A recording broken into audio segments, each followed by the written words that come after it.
area busiafo ye mamo akwa aba na afe yenya aba ne de na ya ba enti ye de Ghana nkomo no ebremo enkata kakra na na eba adwaso no ensem awodo awonom de ba ye eno an ye ba bebobo ho na ya dwendwen ho sede ye no anana ye no ene ya ba fufuru mu saa na nso menwowe efi adwoda ekono ubehun se niam ahodo beba beka ho na emu ayede pa enti ene ye behwe ebi te se mampania futu a wodi ama Chief Justice fofra ne wo fiti ni dwumadi ase or be fair and uphold rule of law. President charges new CJ ye beka ho asem NCC for no ayedi constitutional day wonum enso say uphold tolerance and national unity wo munso futu a wonum de ama no kwamba enso ne befa ye benya ye besua na yenya gemene na afi so ye de apɛ enkabomo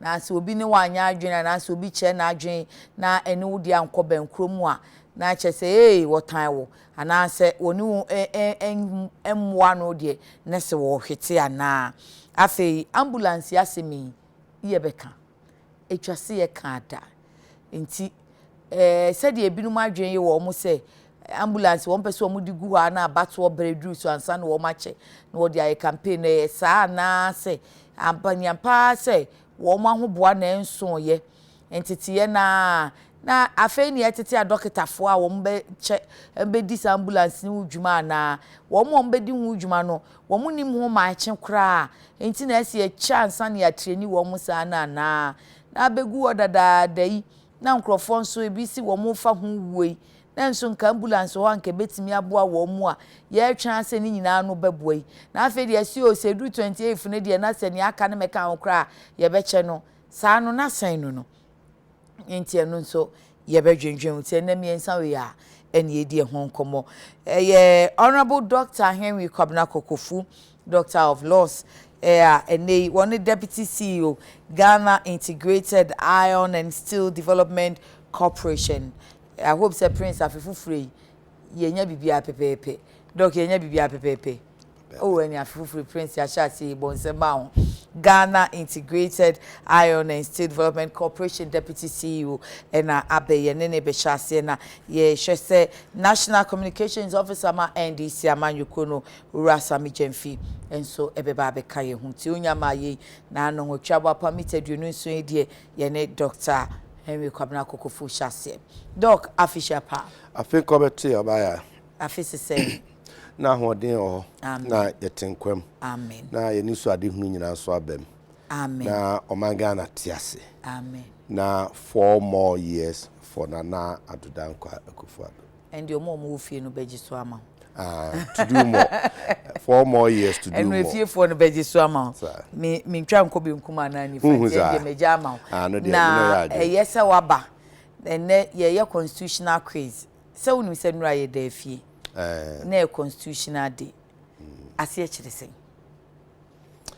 mame ma tiefo nyina ne ahwefo akye no pay ne onso no crew ne ade afini twa mu no msa abasobode bebre ene nkura hyesem bebre enyina abeji atum se bra yedidi aye no no ne ye ne gire no nye obi a ne nya ne saa nanso osi BBM ya fa asidama no ti ebe koso de asidama twedi ampo na kabe osome na bronya na ba no Christmas na ba no ubeti esi bronya sakura bronya we bronya ichesa fi we die Ghana fo bronya o ma ni o mutimi ni bronya no kra ni nsem ahodo bebre ba e koda nim 23rd 24th e ba besi New Year's Day even asat nra yedi afofida se de okanwi na Ghana fo nyina beji atum se Akufo-Addo bronya 2019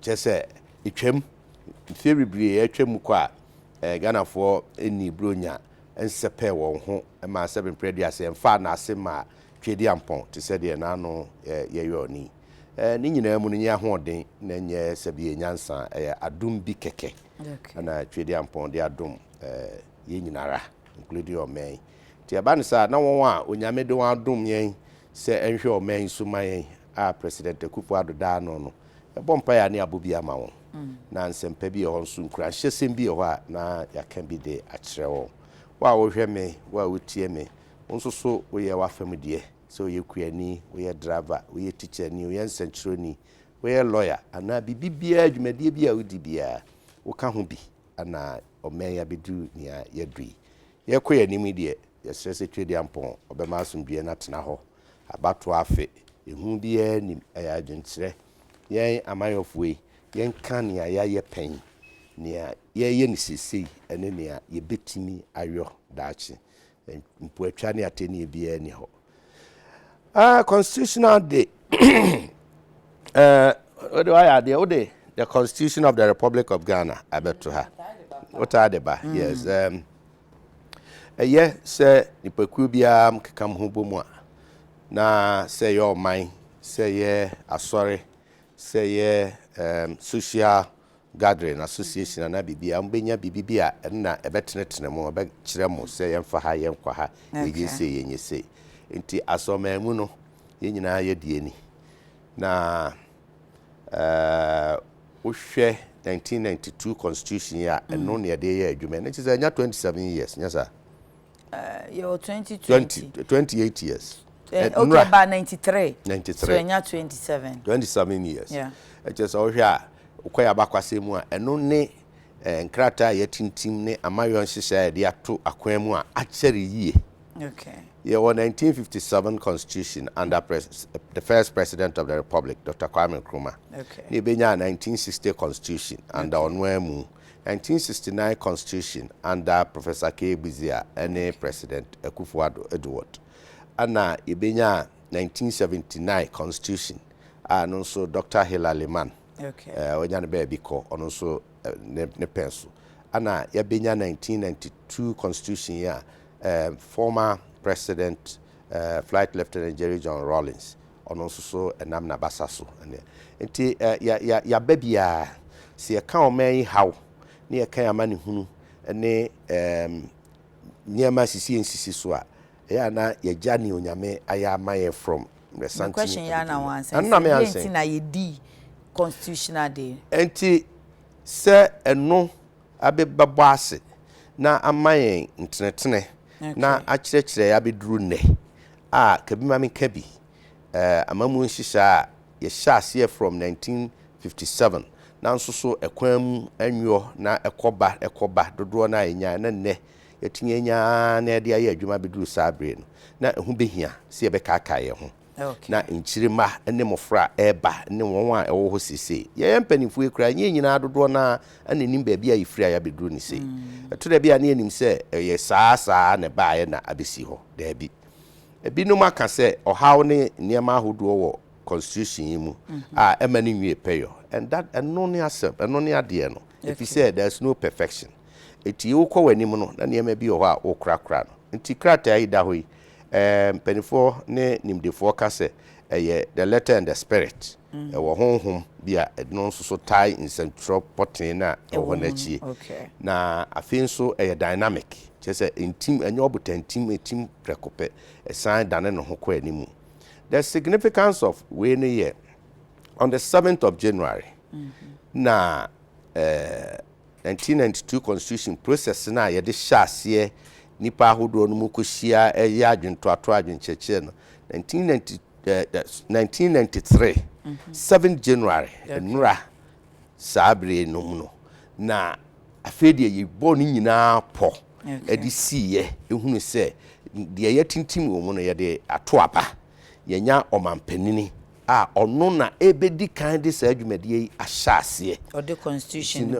be hyase ya adwuma bu oman no na sabre ne ani so ade hunu ne se ebetena ho ache afebo na afenso so enkonkonya nsunsanso a ne nuanom a edi nanim no enya ye kakra na yatwa so na yatu abagu ne ayi ne se enti constitution no ade ba akwa ye unique wo mu a ebi need ye atwam kono ene se saa homan constitution obi bia ni wa wo ho kwan se ubetu aguo obi biara ni ho se ubetu aguo enti we no more or less perpetuity in life sort of abat na se a obi bia ni ho kwan se obetu agu afa bio de ema ne yese wo ye lawyer ni ntima article kron in perpetuity no. They said no one has the right to overthrow this constitution. Anya the article kron the book no da head ya. Anya wo kotwe exam say so mo ma onfa nko be di egu tim na wo de akotwe. Da bia no ye nkola ne de no. Bia ye dure di. Time na all law school no ma the constitution ko. Da bi say that ma be ma. Sa no abrantia.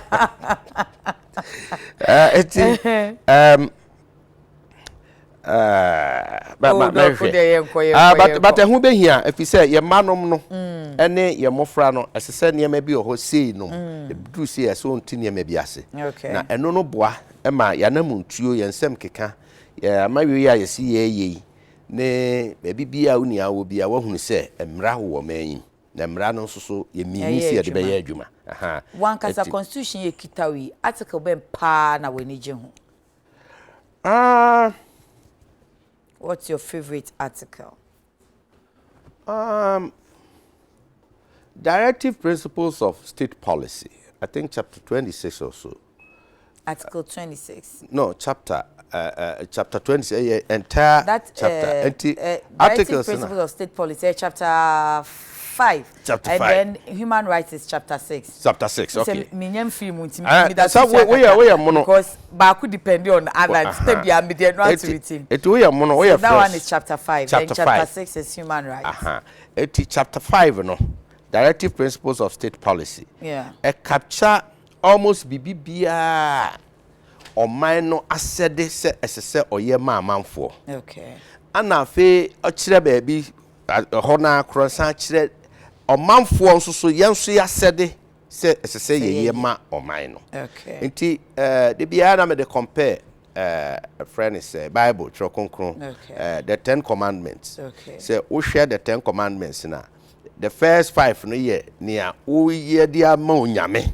Okay. Enye we ntie onyame nye we ye mu onyame. And at the last 5 no so ye near mo nipadua na mo ho no so mo ya ma mo ho na mo mfa santia mo ho. Okay. Nti 1 and 2 yeah impact. Nti the directive principle of state policy clearly share the responsibility of the state to the citizenry, and then the responsibility of the citizenry towards the state. Say ki idea ye nyina de sa niema na ye adwuma anki be hu se won ebenya tumi se be di o man so no ye the governor no won be hu ki be hu se ye ne the governed na won ye di won so no ewo twaka complete social responsibility, complete social contract. Okay. Enumu ana ya na amama amawiku ahodo no ye hwem na ye yi manifesto. Ene ne ma ahodo de free mu. Indeed, manifesto bia amawiku bia beye na enya expression ewo directive principle of state policy mu no. Etosini. Enwie peye. And that's my favorite chapter in the Constitution. We won't say Doctor of Law, see the Ubisa in same say ya, and then say what you have former Tom Kwemenya dia, Obebre ho kra, na afi ma yenye National Communications Officer, Emma NDC Amanyu Konu Rasa Mijem Finche, na wono so yemfa your question Emma no. Onyene afisha pa. I think committee. Akwa abanso. Afi 2020 die ye beta ye hu.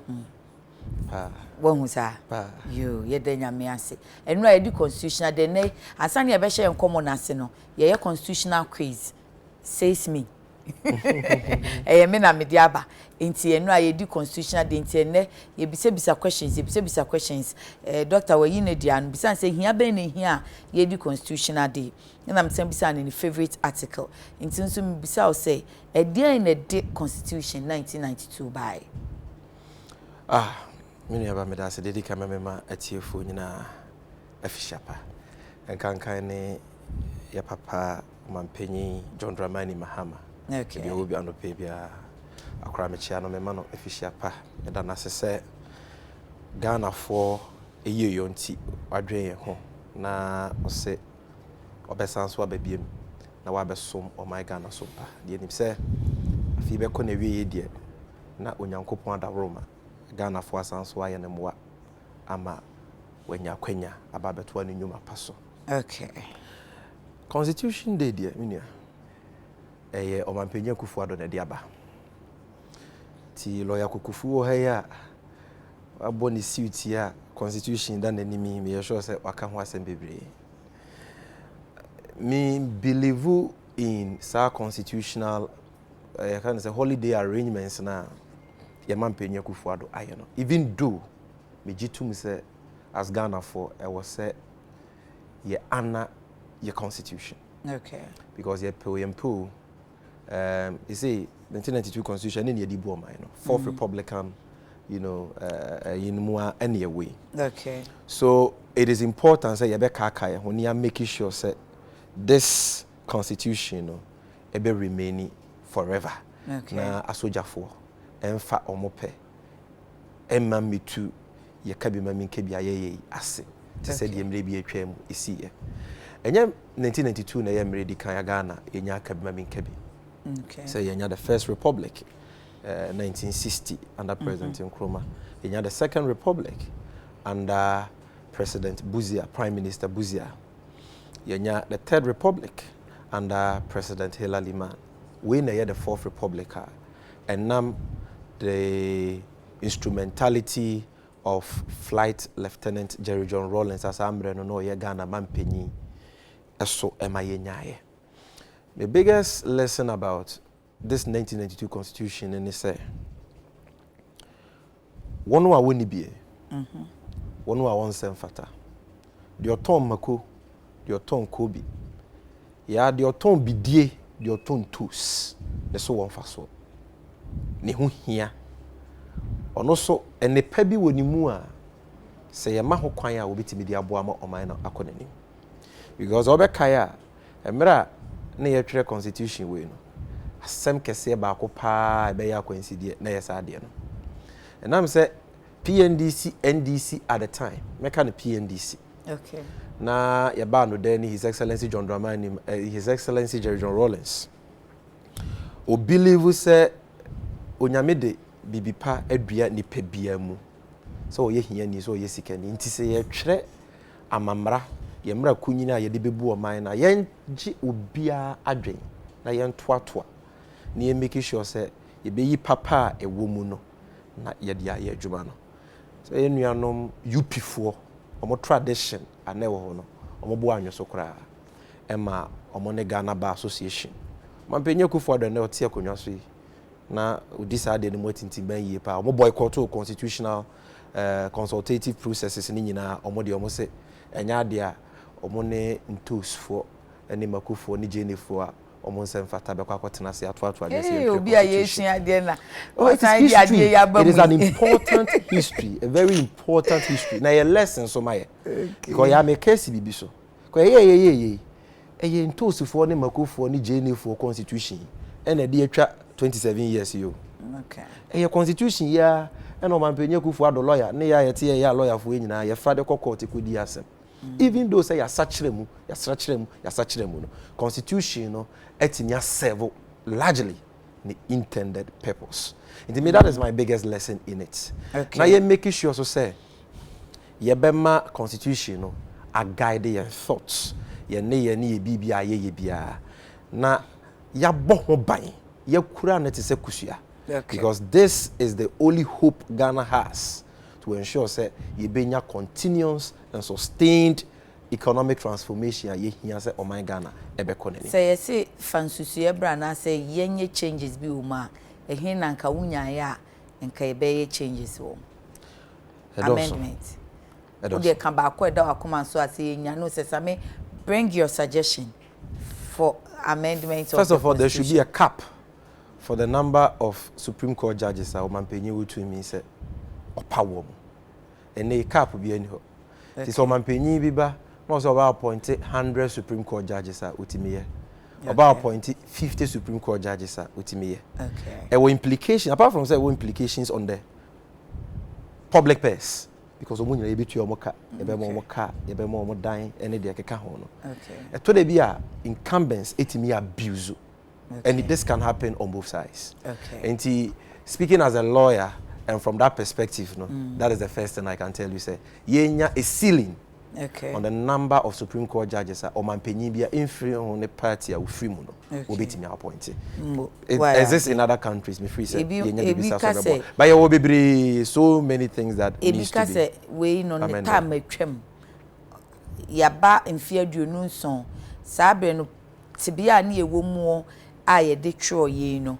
And ye ni sa tibia nim te wo se ye bibi wo nti omobrofo no it has outlived its usefulness. Constitution you can talk about status and the constitution there because I mean the most advanced countries in the world, US for more constitution they have many years.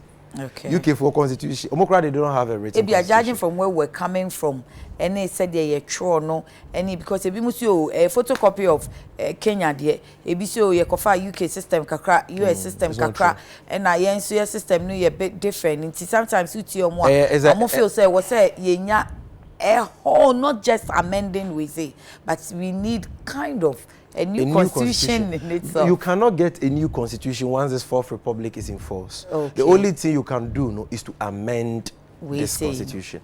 And I hear Constitutional Review Commission. Omanpenyi Mills Abreso, through consultations with all the other political parties and stakeholders, yet a bipartisan commission. Okay. Penyufu kukudan da no examine na mama jimensa kra e ka ho bi lawyer Raymond Atugubano justices of the Supreme Court amomanya abotre ahwem de ye wose ye sachire mu ko ye betimi afa so adane no na se provisions bi wo mu na conform to enemre mu enyema e wo man ni mu e besesa no sa anyema ni nyina me free say ye nyanto boase ne ye kosa Constitutional Review Commission report ni mu ye hwe aban white paper na ye say ye be implement ya Thank you. Doc, my last question on the Constitution. And it say, now Constitutional Day, you know, be say, and say, ye 1st July, no fee. If it's a 1st July, no, so S7 purpose. It's ye replace the Constitution Day with 1st July, no, so ye memory ni be an answer, history ni be a year. What do you saying? First, so I say 1st July, a commemorative day. Okay. Yeah, yes, yeah, you refi crass, commemorative day. Then you draw your kai. Name see the bear for Fidano. And no, not ye free ho. Okay. It should be clear on that. I feel should be constitutional Senate. What can be? La Samika say, and now can say there's a uniqueness. Yeah, far, yeah, Ushimwa, you're far to say US for the end of Kakra, and you're far UK Diana Kakra. UK Diana Westminster type of government. Okay. And UK Diana US Diana executive government presidency. You're mixing a hybrid.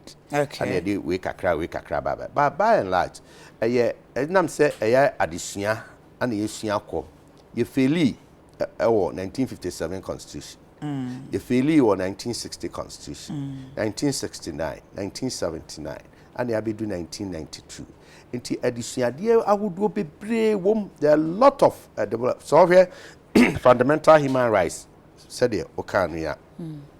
It take Niama be brave into consideration. Okay. Ye Niama be brave na etitia nipa fa who DNA sa Niama ahudu ni nyina free so. But said you be a canon. Yes, a document in you pay a bre ni circumstances beyond a chre near oye. So ubi beka say ye free hokra near your front. Mean say you're 2/4 Republican Constitution no good. You're 2 a man no craig. And I want to work at say see will be to me too. A perpetuity. Okay. You bet me as such them. You bet me a move on. You bet me a move on. Bet na say entirety. Who you now are tuning in a good year, Debbie. And no grad on Yamen Pengu. Yeah, 1st July, they are okay. Tell here. And no thing America said, may I have a problem? I don't have a problem. So, Omanpenyi Bayen Shesha say, a da as on my adopted 1992 Constitution, Yanfankai. I don't have a problem with that.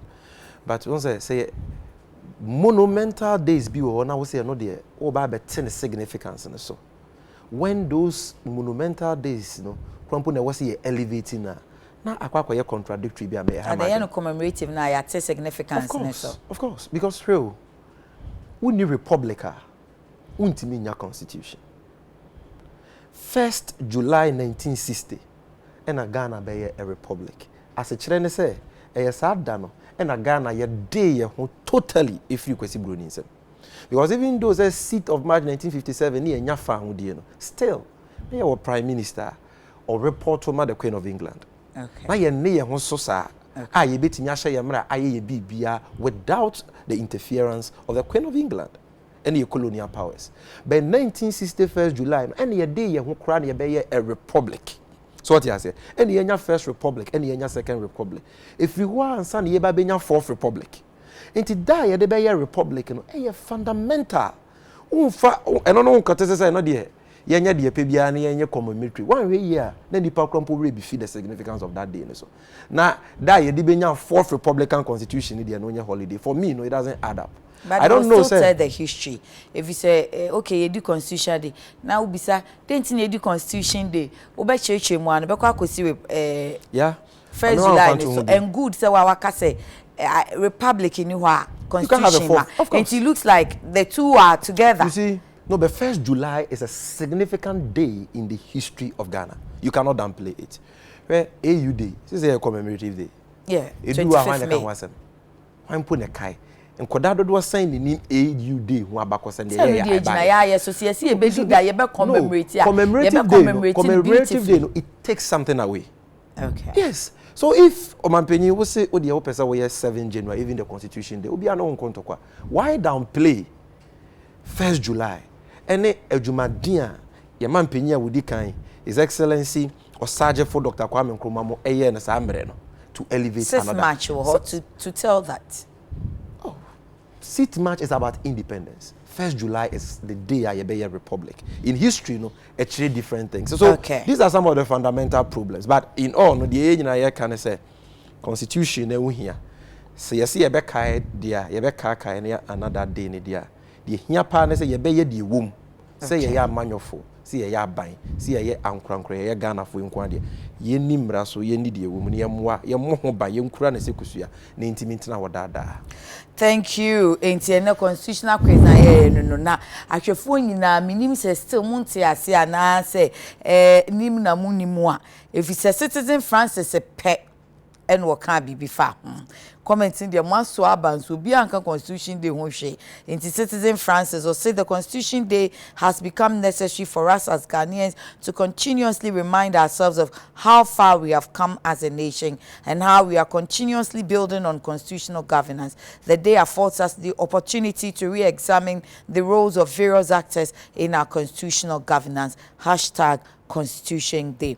Into citizen Francis Mo why the no pe en wo kai bibi efa Constitution Day nti se me share bo se ene de obia bia the Constitution Day kwa de be kan ho asem but say ya be di nkomo die de oni bia ye be kan ho asem oba am fa kitu akakra bi enye. Yes, Mira. One say your former and your first president of the republic na woda public holiday. Yeah, 21st September. 24th or 20. No, it's 21st September. 21st September. Is I think it's a commemorative. No, a holiday. Commemorative days in year 2. Yeah. 1st July, now 25th May. Yeah. It's your first president, Nawoda, or Mamuni, your holiday. Okay. Significant enough, say, or mano, a kaino. I feel you can see much. Da jitum say enya fa hodie. Okay. And also so ultimate can see match as my bra the first president no proclaim independent no obi na to baby. So okay. Now 7th January Constitutional Day.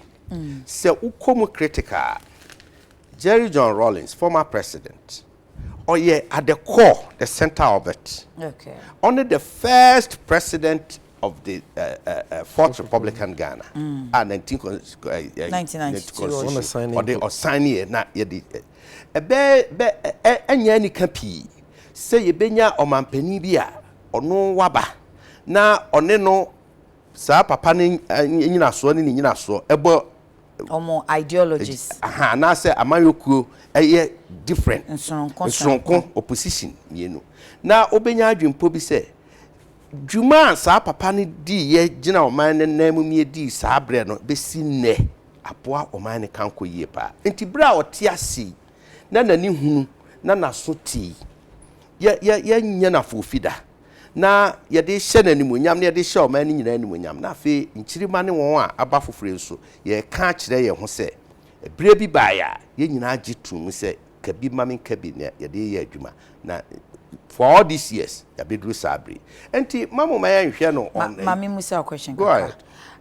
Constitution day ayedi yedi di a share constitution mu kena ye di akaye constitution say they say enya sa constitution dey ye adwuma na edi oman ana say ye dey hye mampani bi animonyam de wo ka kane no sa na tie na so ye ni nam nya ja okay ye ken dua batabo so hu ye na because obe fa asem na obe ka no edin bata ho unya bosso Independence Day automatically there's a deeper meaning to the day we are celebrating that, and not just the constitution but ye ananipa no so a sabre no ho ana and I say uni nam enyaja se ye nya bosso 6 March e bebe yi o mampani betwa pruse na ye nyina mamunu nyina dia fofida what you say de ba wadwirim kane any president kra no ho a sabre no o proclaim independent o pe eti ultimi sabre no ultimi fa kwamna kokofu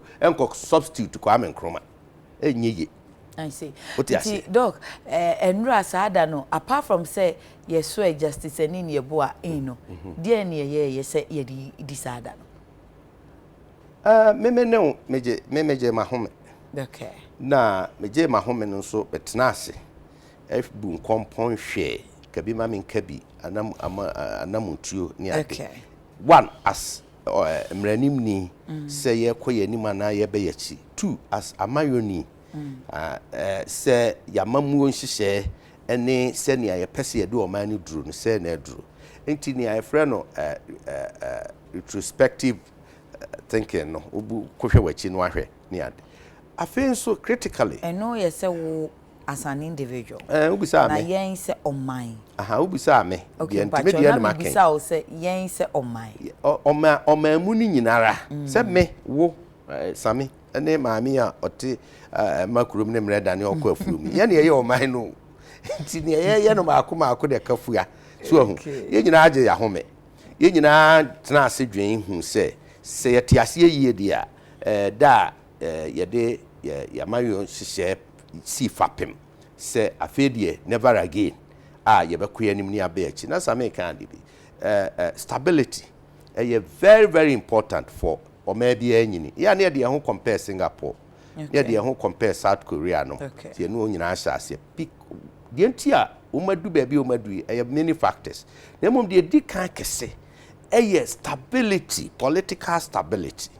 So ye bu your mind no saying ye tinya tena ba mu a che akoyanim ani so ade hunu bi ho a ye de beto akwan mu ne ebi kura de ahokire ne beba ye nya abotre na ye tena ho a na ye tena no kwa nanim a nko mfie num mfie nsia na afedie de ne pa aba mfie aduonu mfie aduasa American society o ye ba na ani age America de ontimi koye we ontimi o ma di almost 700 years in democracy UK o baby o ma di nya agro sisi 27 years na ye timi you so no kra na chese ya bi bada so enti se ye di ani hwahwe sen kapasi ebetimi aya ma ye homan ene ye kambimam ka bi adibe mfie wo ha sabre nam no ne kodada nkoda no ne won beba kire no can be bold and proud say maybe 100 years ago ne wo papafuo bi ye wo maamefuo bi nom a onya ni so ade hunu de fapimisi mai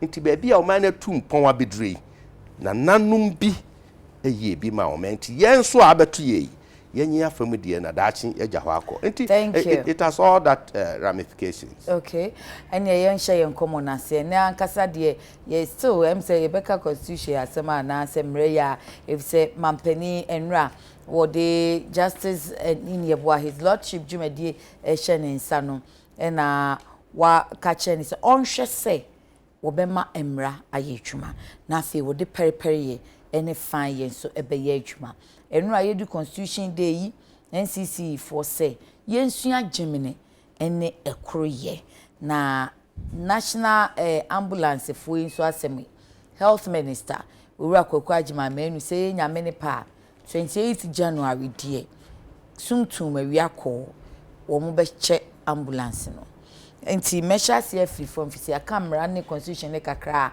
ti emeka health ne na fe yensan emra na eneno eye ni cafe say Daily Post e di about page 7 say wura sami jemfia ni photo da hayi a woti ha ya say idin no de mama mpani ne de mentimi mo ono awo ha di obeka Akufo-Addo government wants to distribute ambulances a few months to December polls.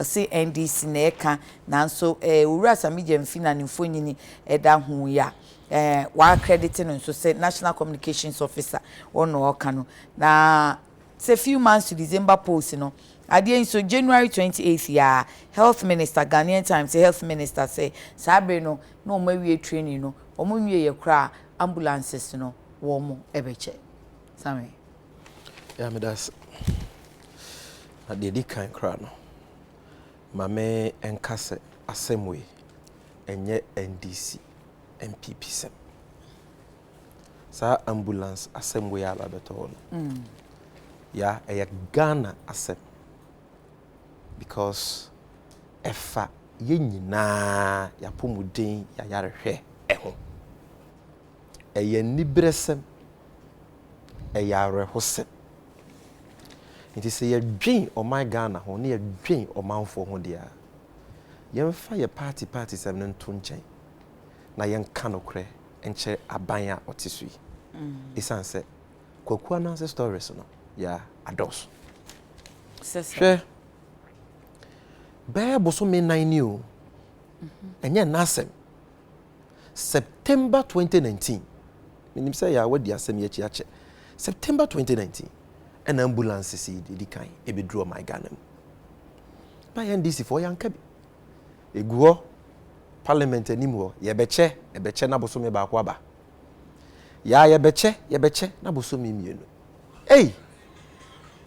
ambulance nya car ye to de bo life ambulance nya car ye to de giani ye car ehyen a ye de save nipa nkwa bitimi ko lorry akwanhia mu okwa ahohiahia mu oba penfo okwa awo so na complication si obi yare ntempa no mpofri mu no e wo se ye de ne ko asopiti na doctor ni save ni nkwa ambulance no kra munyema no kra no it is a hospital a worker mu enti e very critical to the health of Ghanaians in Ghana ya bad maintenance culture nti ye wo be 55 pe o man penye mills ne mahama breso 161 na ye de baaye no ebi poor maintenance nti dodo na ya pake si waka kakra bi enti ya no kwasem ne se ne ambulance ho aye na amagana fo minim nipa bebre a o ma hwere o mo nkwa na minim sa hwefo ehwe so ni nipa bebre o makwa ho yehia mu a ka ebi o mu nya ambulance aka ne ka mo tiase anso no mo nka tiase fo ho biem enti se ambulance abana eguo for 2 months a die ntia so obehwe ayensam twofo mo na mo start say mo kasa o frefre ministers ya na ya onim aban betena konwa so eba o my Ghana ya yare ho nsem a ato apepa enyama nkoye aban ba ye enam busia bebrebe nyina achi 90 billion na IMF se eka mene Ghana nyina achi aban ni si asopiti on si chip compound ba kokra on si district clinic ba kokra de obeto se na aban dada John Mahama aban ye no so waje aguo no kwansante mantemu a de enfofo amene no abrudu afari Sewua, Konongo, Kumawu, Fomena, hospitals se wo nyina ye jego. Enti de na Ghana for any that's work akra ye won say at least one constituency per ambulance ya na nado be ye. Na at least ye health sector no wa ye bibi kakra. And no so 2 months. Ti central for free swafo a wo hwe ambulances iso. Maame Hawa Kumsi, Minister for Special Development Initiatives. Okay.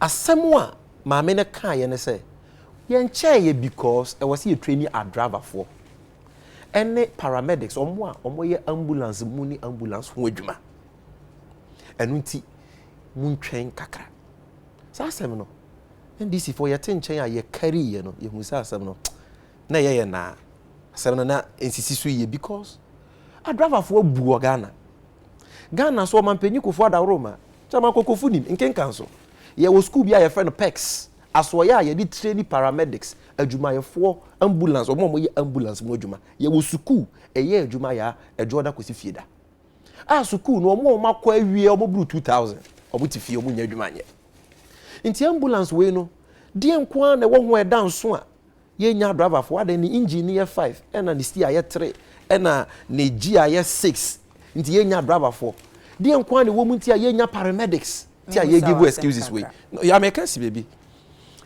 eno nko da nchen na o mampenya be die che Dr. Bawumia so aba say ambulances no kra no e was say digitization of ambulances the upper chance I was say the tracker ye den e hihim say Dr. Bawumia tracker ntimi ma ambulance mu awiem na nsuo togu so na awie hye no for 2 months because and wo mu use Uber wo krom ha bia obi to private car kra na person the tracker shema ukọ boso kai obeto bi 30 minutes ya de be shema ma tracker ntimi ma cars mu awiem nsuo ntomo no for 2 months ade ya de Ghana sika na de ato ya wa na ye mampanyi His Excellency President Kufuado opemu ono so aba central for the bisa na say o mampanyi Ghana for tete ambulances ya che na wo ka ho asem say afeti ha o mampanyi anka training asem o mampanyi anka digitization asem also ambulance no kra dey are ready na me minister Hawa Kumsi abeka a kire me say me ma ne kwan no nkoche na me o mampanyi mi na me say won twen ansa because ambulance no nso che me mpese Ghana for beka se me yeyiyimu ade na constituency bi anya bi no bi nya bi nti o mampanyi excuse no so question say Hawa Kumsi see ye training in the ambulances ni ready. Then even that is the excuse you are giving her. Then last year to ye kwa kacho mampenyi say ready ye betimi ache. No mampenyi ka say mamon chance. So say 7 on fra obi twa nkuntumpu obi de no kure bi ehinta. Na say o mampenyi kura de hye ye bo say ke si January mu a ye be den ye be che. Enye say na de o mampenyi kan ye no eye Ghana for de. Better jaw na ye mampenyi waka ye ginidi.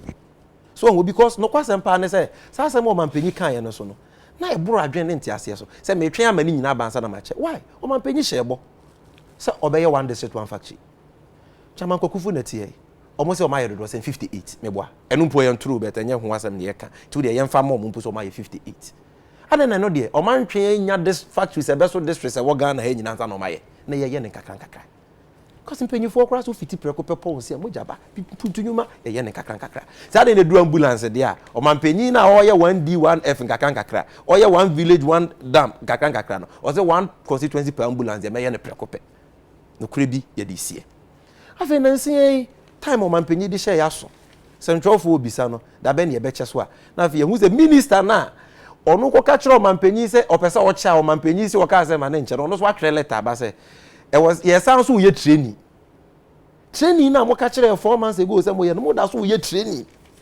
when paramedics see thousands of them ye training o mo tifi o mo nya adwuma nya dada a driver for wo bebe so training ben biem afa na conflicting reason aba ambulance service director Mr. Zakaria o so ambulance no nso na ye twen kra say January na bi beba be duro manimu asabe na mfra afa de national ambulance service for sans waba o ambulance no kwa wase ye twere constituencies ni dingu hu with paint na paint a ye de be painti agu hu no kwa na ye hia na wotwe mienu ansa na ye de aye na fi asem no e kwa ya nansesem dodo asem oh enye se esiro ya because ya bosome be nan anye hwe kra no opemfo bi ahwere ne ba because of complication e bia ka ambulance be so bo senka ekoba say reason no ba ko say oh ye ma training na enkene there you wouldn't have a problem and if it's a wawa ka say ambulance ni bi kra to say hospital into ye hospital on wheels ye na ekono say ti sadia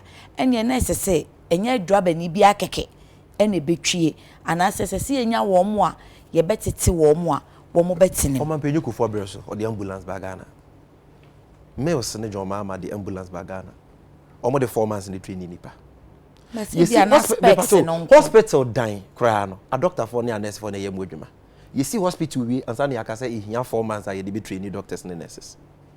These professionals are already in the system. Say Ghana, ye near soya etete paramedics there enka yesronko. Okay. Where the school dan siwo, me say e won ken council man penyu kufo the see 2004 when the National Ambulance Service was established.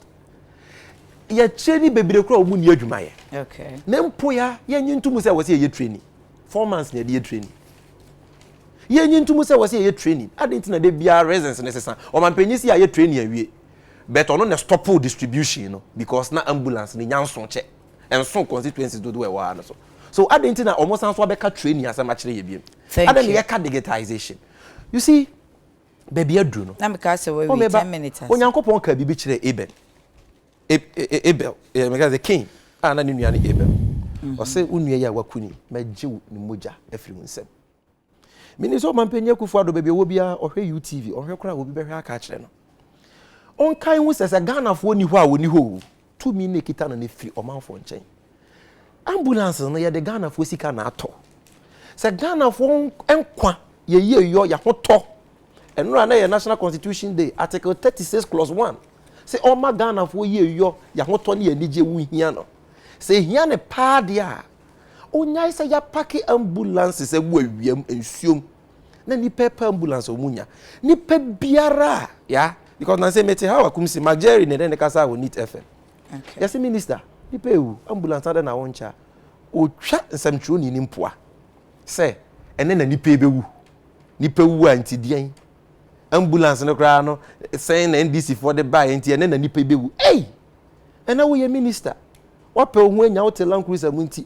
Say jene ni bewu a wo mfa ho because wo yare a wo benya sika ko UK abrochiri ma. Wo aban a wo di eso. Sa na ma me no so no pa che. Ene me ne Majeri aka.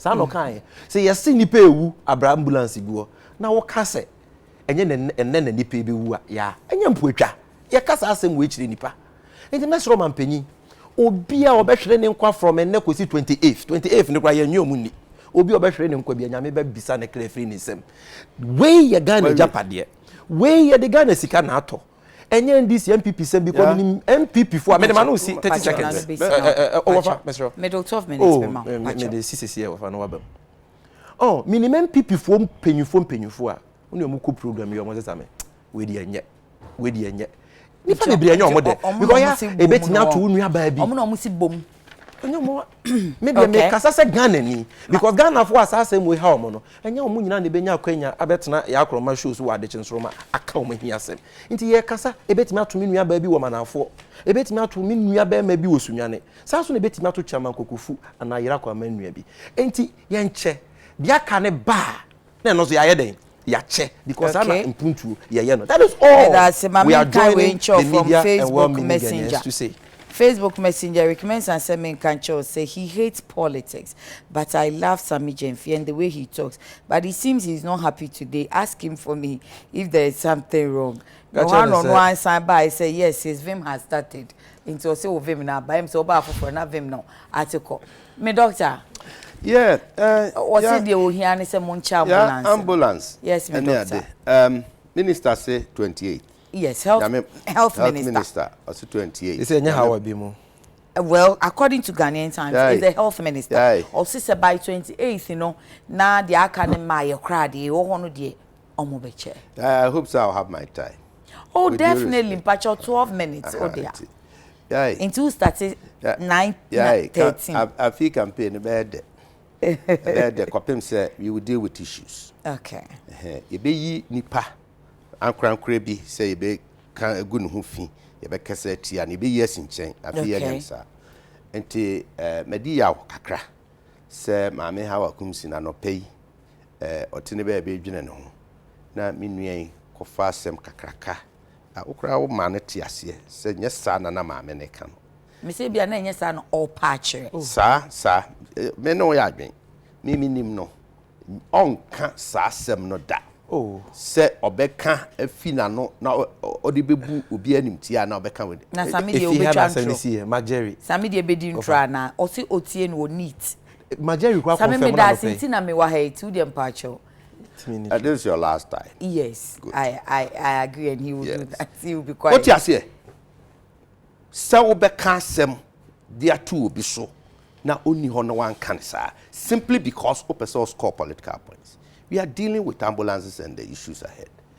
Ube bie wa no aka say dipa ba akokura ahwere ne nkwa wo memu moja na ni moja be busa free president Akufo-Addo. Yet your memu ha a whole president, sitting president. The babia or mampenite aso ye Osu Castle. O mampani ano ho nyame fa ne krasi me sre atiefo mo fa nche me asembi safo ani bia se bipono me pese me kai o man ya ne abusuan ya the whole president na so ye ba bia ote na akoba se ne ho dodo no na hwimfiri abo ambulance ba ko pe to carry him to hospital aye de begene nkwa sami ye be busa nkrofo moja free nkrofo ho. Now when I say Professor Mills, when ambulance. Me say you be busa nkrofo moja onyankopon be busa moja free nkrofo onsem. The whole sitting president. There you transport there near the transport no from Castle to 37 military hospital. There ni see. Yet your mem ha ana mo se mo akra ambulance aba. Ambulance ne kwahwe trotro empty bibia nim. What here can say ambulance near me woman to say hospital. Yes. But mo di oman sika kokra cars ba ya empty na bibia nim ya pinti ho ambulance na hwe nim awo mem ha e dia de na me ya na me di ya Ministry of Health come out quickly na mo fa sa ambulance se na me kire Ghana fo nyina mo mra bonten da ni kina mo fa ambulance service Professor Zak no bra bonten na be yi sa de ni kire Ghana fo nyina na Ghana fo hunu amamuo emu sunsuno ye hunu president bia odwene amanfo ho no odwene nipa ho ene won a won botom ene abro omde adi omen for all these years what na bem 8 good years 8 good years enye ni wunya fere se Ghana ambulance nyina 55 fie nwotwe mo de tena bem see 55 Ghana ambulance nyina 55 when your mampani bia osemedie o man no mbanfo hunia hiam yeti o memu ha na bibi biara na mo bia wo betu na mo bia president Akufo-Addo betu biara NDC fo hwehwe sinto bi ho no de ai bibi ambulance yi ba ya ne che na me bantama yensa kan ye de ho ana menhia nsa kan ne de ana abu akwa north nsa kan ne de na constituency bi enya bi ana wonya bia asemu anke besi wo memu ha ene nsemu ankrofo beka ade akwakofa kasa ne baabi obi fire ni ade de beba be wurawura mu abekire se yente o memu ha na mo ba bonten se akwan a ye route finance minister ebobo baabi obey rules baabi potin bi de road wa mo wo mudini minwa na wo nyina de wo mu a contractors yeti o memu ha enti o mampani enkocha ambulance na enuru mpempenso dodo na open no say atego kofijo de constituency we bejon de district we be fa de atego na eko na ekamakam I me jitum say yes ye hia ambulance no kwa abonten na koye adwuma na se wo be ye nhihye na wo be boka maka na wo di ahoprepre na wo di be ade ne be kwa abonten na adwuma se ye ne the intended purposes no antimi ankoye wo se bre kakra na atobo na hihye ni nyina na kwa abonten na ye adwuma na de mpempenso papa bre amanfo a what is so wrong with that won ye ho adwuma no nya ne ntem monkeka mo ho na mo nya ne ntem as to set training there me no ye lawyer for who's your lawyer teacher for journalist you continue to train yourselves and okay you continue and you're continuous and a modern technology any systems here they are the intino na no fiada e bia de kodia potia na mi makosua ho ade a meye no e beduru bosome ana bosome mienu beba no na nsachira ya ba technology ni ade no enti se despite say me ya training me wo bibi ho se ade ne ba na ya abefo a wo konkwan se me call retraining sesemi ye de me call periodical bank for no ne ada nwuma honom ne ade wote wa a whole bank manager aye adwuma 10-20 years o wa yesi bes ne call short course bi call for retraining ye ni watem ye nya ohwe but nsese ne ne ma foforo aba de usua ne kane no bi akwa akire a lawyer a teacher for lecturers ne ade they continuously learn until they na say wom say modern ambulance ye aba new technologies ni ne ma hodo bi wom enti won a ewo ho na ye train won dada ye ma ye ho be bosom ya na otwemiensa ye mfo mu fa sa entity na new ones no ana say sachire bi aba onya ho akade why not driver for driver me ba mpacho driver enye driver ne driver me started driving me see aka I'm driving na mo 19 years papa told me first car I'm 19 years the age of 19 but I am ti hey what do me kwatena fire service tender mo me ntimi nko ha ne ha what do me kwatena ambulance mu some emergency situation me hu ni ameye ye aban cars ye koyi asa convoy what the air abo hu chim da kro ye be kwa campaign do bako na so so nim drive na nam ha na atwiko na me do akosi mo brother convoy mu ya so betimi akwa ye de won kokokire won kusua yes drivers abu Ghana yes but for a purpose specific adwuma na wokoye no okay now mama me say me question dog me ti asese afi ye campaign afi nti mo be kan issues we be raise but say obi afom ye mfa ne say omo issues raise omo kra bi ba na enye fit for purpose any de titi sa any say mo so makraba na ye fit for purpose na nso eguo na obe make appeal say whatever it is o de mo nche na Ghana fo na abehu say enso ye dede kura be mo ma so enso ye nti o maka na aban na chenti ya ka no ye de no ebeba akire ti enye sa aban na ye pemu no boni ben ene wo ho na onyi ni so say bebo so me nine cars ni guo no enditorieti ebedru time a ye be chene nso eno nso nya fe ne ye be gi se ye kokra no gi se de maintenance gi se ye ni say so answer ana yeah ma'am two things boni bi ani ho so be so just say che de wo ho there's no me inform so bi ani ho you are dealing with the issue na uyi onipa da sene no individual ni free de bata ho no sort mase aban che de wo ho no aban si yo meche nipa ni ti nam to bai na emom ba ku mienu miensenti esese metombo na me ye ne makakrakra ba ku asem pese ni nyina agba no which stands to good reason yo hey nkwada na ye nan na wofi na bro nya abai na wakoto bro nya ntade mienu aba usika so mienu kodwo na aba na kofidie ni abna de ni na hwe ya ne akuya na waka chum se chire makotom de aba ebe asefem enti ma be di aba on say we no because lives are involved no enti na bi amanfo say wo de aba no de monche na at least emwa kakra asen kwatre kwane kra na de be ka no so ebeba no so mato aso ache ya woni ma de ba ko a haye nipa ade haye ne se ye be ma ye ho mre na ye be ye ne a esefata okay na be boa yen akwa animu a chance ye be pepre ye ho enu nti na de bia na ye ni nyame etanya asem kakra no se ya ware ne ye pew se ye ba ne ye pew se ye adwuma ne ye pew ya bom paye ne de ye gina so nyame konso age so ho nanso se ye me ye ho mre ne ye gitum se de ye busa awurade no be ya man na mritie mu na beba ya 1 month on the 8th 20 days to go me say yatna ho 8 years ba kumpo me time was ba kumpo aka 2 minutes oba no tena nsuo no ho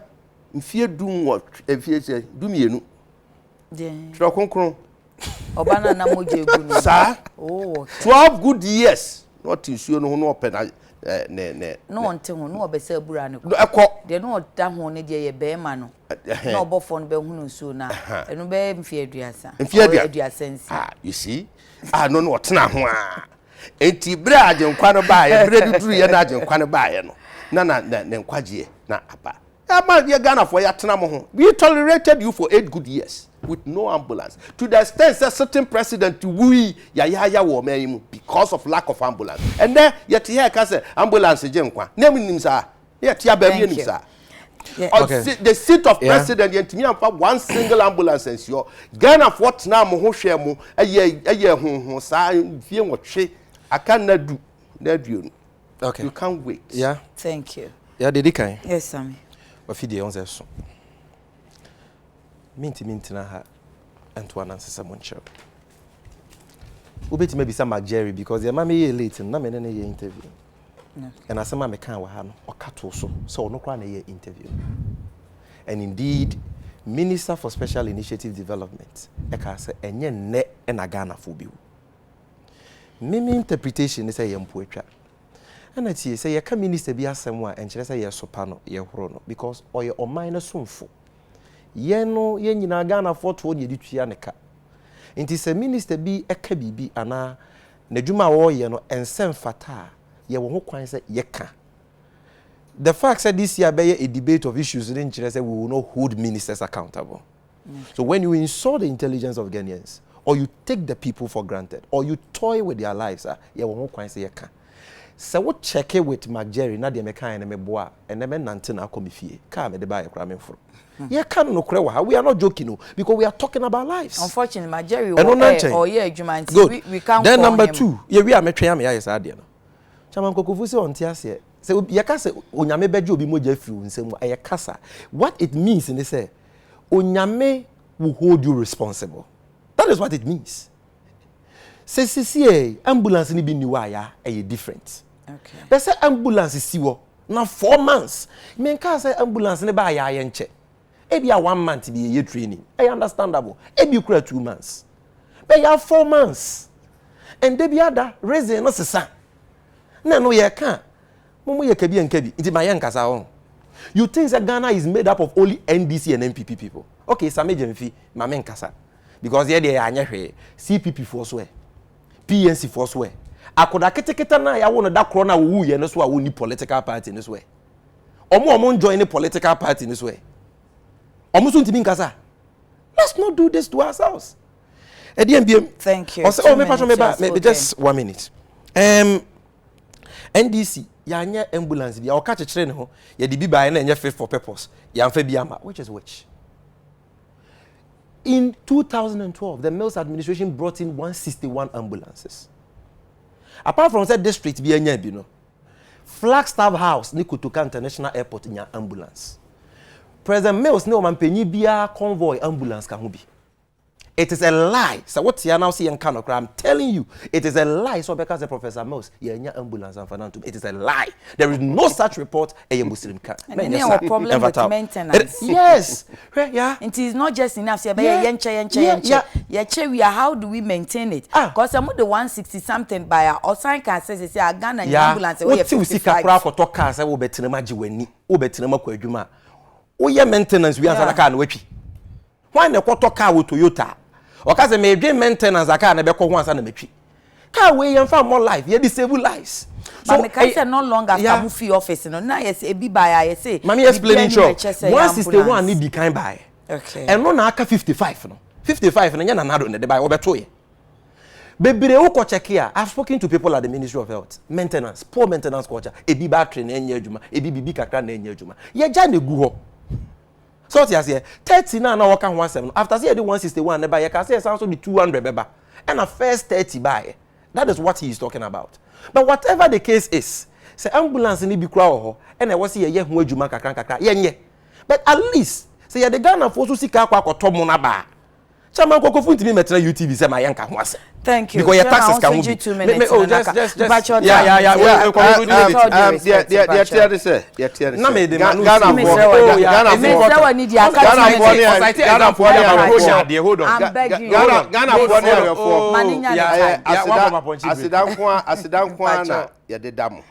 President Akufo-Addo any new patriotic party.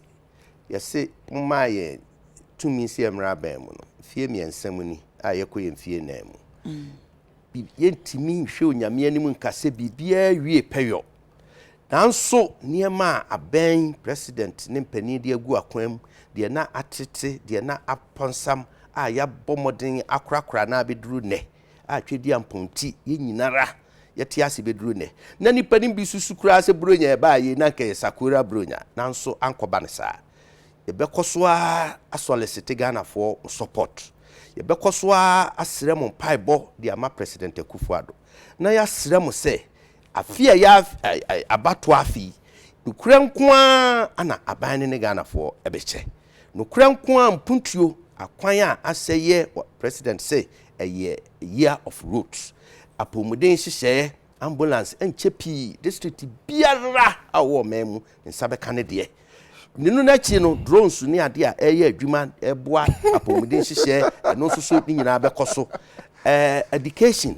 yesuku nsem onyaminti de omampani de agu akwam na mumye mompaye emaye manom ne office no ma Akufo-Addo babies Akufo-Addo children won share free SHS ase no afi ana first batch ne ba beba onya ambulance asema na okay da bi so ni nyina ba besi ni nyina nti ebeboa meje mi bronya de 1 minute bi na ebeboa ama nkwada no nyina ahu nia senia ewiase atie ne omamu ni nyina yehu ambulance ebeye nika matise eno mini asami antimi anka uridi you know mzo say say few months to elections and Sunday about 2020 because it should have been distributed in 2019 one to be 2012 one to be ko to be by ko trotro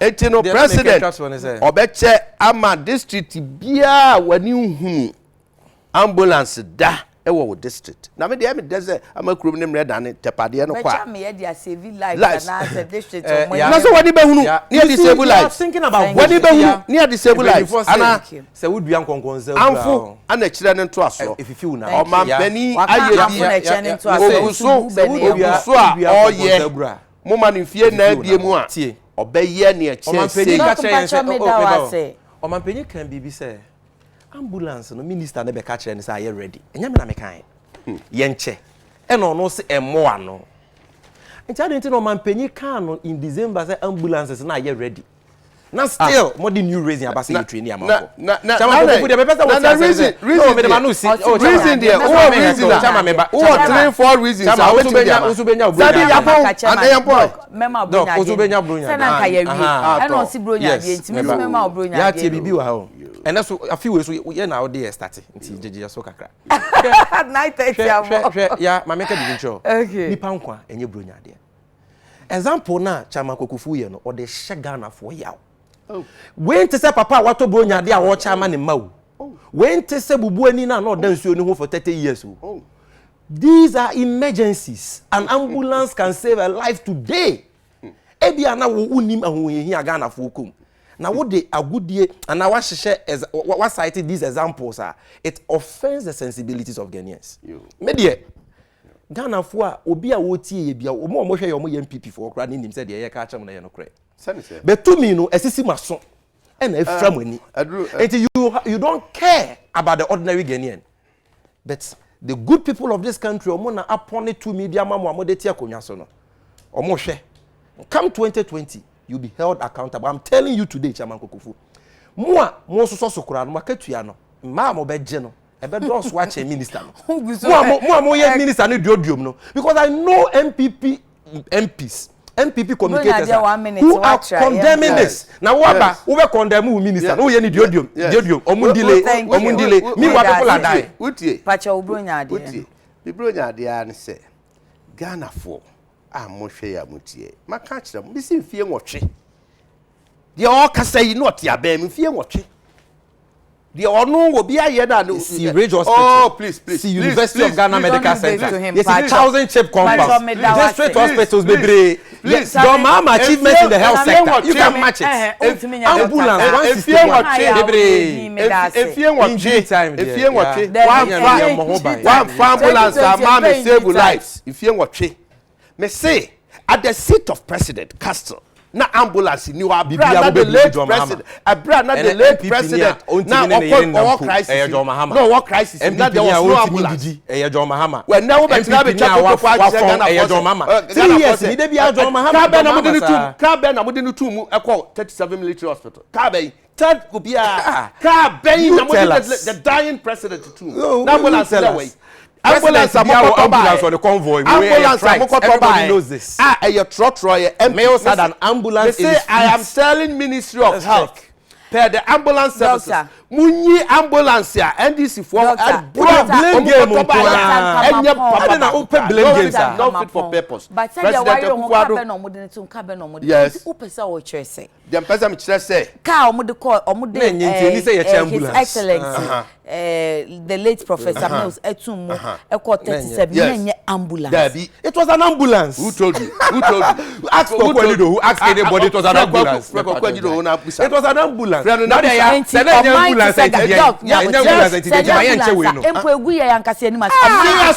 seriously. Seat of president. That is NDC for you. That is NDC for you.